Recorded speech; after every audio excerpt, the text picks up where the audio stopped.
இன்று தமிழக வேளாண் துறை அமைச்சர் அவர்கள்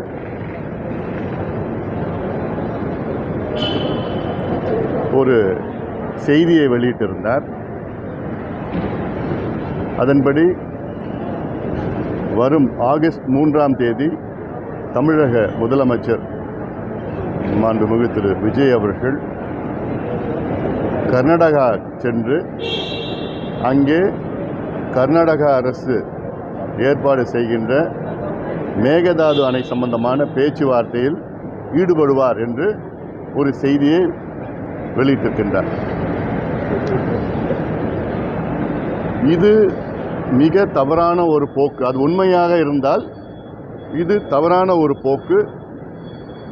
பேச்சுவார்த்தையில் நிச்சயமாக தமிழக அரசு ஈடுபடக்கூடாது. அடிப்படையிலே மேகதாது அணையை கட்டுவதற்கு கர்நாடக அரசு இன்று வேகமாக காய் நகர்த்தி கொண்டிருக்கின்ற சூழலில் அதற்கு ஏதுவாக தமிழக அரசு எதுவுமே செய்யக்கூடாது. மேகதாதுவை நாம் கடுமையாக எதிர்க்கின்றோம். மேகதாதுவை நாம் ஏற்றுக்கொள்ளவில்லை. அப்படி ஏற்றுக்கொள்ளாத ஒன்றுக்காக எதற்கு நாம் பேச்சுவார்த்தை நடத்தணும்? ஏதாவது இப்போ நான் ஏற்றுக்கிட்டா ரைட், பேச்சுவார்த்தை நடத்தி அதை ஏதோ பேசலாம். மேகதாதுவை நான் ஏற்றுக்கல, கூடாது, தப்பு. அது பிறகு எதுக்கு பேச்சுவார்த்தை? அது மட்டும் இல்லை, தொடர்ந்து நாங்கள் சொல்லிட்டு வரோம், மேகதாது சம்பந்தமாக அனைத்து கட்சி கூட்டத்தை கூட்டுங்கள். இன்னைக்கு வரைக்கும் கூட்டல. இது டிவிக்கே பிரச்சனை கிடையாது, இது தமிழ்நாட்டு மக்களுடைய பிரச்சனை.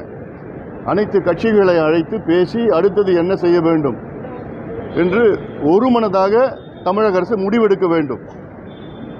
அதனால் தப்பி தவறி கூட கர்நாடகா கிட்ட மேகதாது சம்பந்தமாக தமிழக அரசு பேச்சுவார்த்தையில் ஈடுபடக்கூடாது.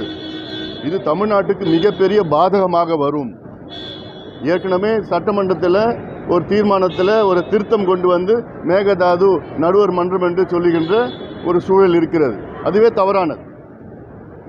அதனால் ஒருபொழுதும் முதலமைச்சர் அவர்கள் கர்நாடகாவுக்கு செல்லக்கூடாது. மேகதாது சம்பந்தமாக கர்நாடக அரசிடம் பேச்சுவார்த்தை நடத்தக்கூடாது.